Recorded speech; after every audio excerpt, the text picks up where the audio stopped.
ಕಾವೇರಿ ನದಿ ಮಲಿನತೆ ಹಾಗೂ ನದಿ ಪಾತ್ರಗಳ ಒತ್ತುವರಿ ತಡೆಯಲು ತಂಡ ರಚನೆಗೆ ಕ್ರಮ ವಹಿಸಲಾಗುವುದು ಎಂದು ಡಿಸಿಎಂ ಡಿಕೆ ಶಿವಕುಮಾರ್ ಹೇಳಿದ್ದಾರೆ. ಕೊಡಗಿನ ಭಾಗಮಂಡಲ ಹೆಲಿಪ್ಯಾಡ್ನಲ್ಲಿ ಮಾತನಾಡಿದ ಅವರು, ಇನ್ನೆಲ್ಲ ಜಲ ಇತಿಹಾಸ ಪರಂಪರೆ ಉಳಿಸಲು ಏನು ಬೇಕೋ ಅದೆಲ್ಲವನ್ನ ನಾವು ಮಾಡುತ್ತೇವೆ. ಮಾಧ್ಯಮಗಳ ಸಲಹೆ ಇದ್ದರೂ ಸ್ವೀಕರಿಸುತ್ತೇವೆ.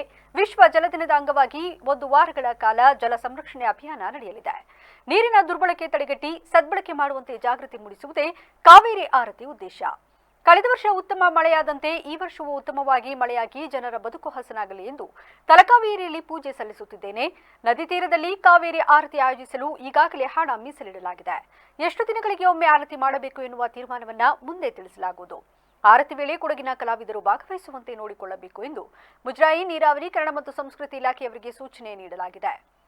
ನೀರನ್ನು ದುರ್ಬಳಕೆ ಮಾಡುವುದಿಲ್ಲ, ಸುಖಸುಮ್ಮನೆ ಖರ್ಚು ಮಾಡುವುದಿಲ್ಲ ಎಂದು ಜನರಿಗೆ ಅರಿವು ಮೂಡಿಸಲಾಗುವುದು ಹಾಗೂ ಪ್ರತಿಜ್ಞಾ ವಿಧಿ ಬೋಧಿಸಲಾಗುವುದು. ಇದಕ್ಕೆ ಸ್ಯಾಂಕಿ ಕೆರೆಯಲ್ಲಿ ಕಾವೇರಿ ಆರತಿಯನ್ನು ಆಯೋಜಿಸಲಾಗಿದೆ. ಜನರು ಆನ್ಲೈನ್ ಮೂಲಕವೂ ನೀರನ್ನು ಉಳಿಸುತ್ತೇನೆ ಎಂದು ಪ್ರತಿಜ್ಞೆ ತೆಗೆದುಕೊಂಡು ಸಾಮಾಜಿಕ ಜಾಲತಾಣಗಳಲ್ಲಿ ಪ್ರಚಾರ ಮಾಡಬಹುದು. ಎಲ್ಲ ಸಾರ್ವಜನಿಕರು, ರಾಜಕಾರಣಿಗಳು ಇದರಲ್ಲಿ ಭಾಗವಹಿಸಬೇಕು ಎಂದು ಕರೆ ನೀಡಿದರು.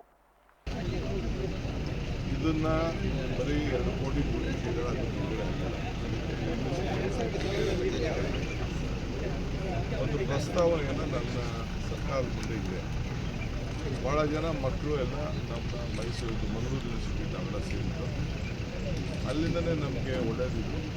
ಈಗ ನಾವು ಸ್ಟಾಫ್ ಯಾರಿಗೂ ಕೂಡ ನಿಮ್ಮಲ್ಲಿ ಏನು ಕೆಲಸ ಮಾಡ್ತಾಯಿದ್ರು ಅವ್ರು ಯಾರು ನಾವು ಕೊಡಗು ಯೂನಿವರ್ಸಿಟಿ ಕೆಲಸ ಮಾಡ್ತಿದ್ರು ಯಾರು ಅವ್ರಿಗೆಲ್ಲ ಸೀನಿಯಾರಿಟಿ ಕೊಡ್ತೀವಿ, ಮಕ್ಕಳು ಕೊಡ್ತಾರೆ.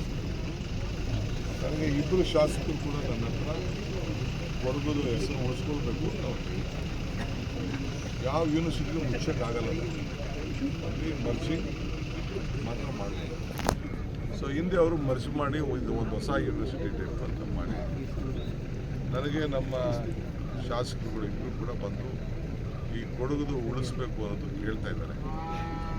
ಅವ್ರಿಗೆ ನಾನು ಹೇಳಿದ್ದೇನೆ, ಇದು ನಮ್ಮದೇನು ಪ್ರತಿಷ್ಠೆ ಪ್ರಶ್ನೆ ಏನಿಲ್ಲ. ಫಸ್ಟು ಮಕ್ಕಳ ಹತ್ರ ನೀವು ಮಾತಾಡಿ, ಮಕ್ಕಳ ನಮಗೆ ಅಫಿಷಿಯಲ್ಸ್ ಒಂದು ವರದಿ ಕೊಟ್ಟಿದ್ದಾರೆ, ಅದನ್ನು ಗಮನದಲ್ಲಿ ಇಟ್ಕೊಂಡಿದ್ದೇವೆ. ನಾವು ಅದಕ್ಕೊಂದು ರಿಪೋರ್ಟ್ ಕೊಟ್ಟಿದ್ದೇವೆ, ಅದು ಕ್ಯಾಬಿನೆಟ್ ಮುಂದೆ ಚರ್ಚೆ. ಈಗ ನನ್ನ ಮಕ್ಕಳ ಹತ್ರ ಒಂದು ಅಭಿಯಾನ ಮಾಡಿ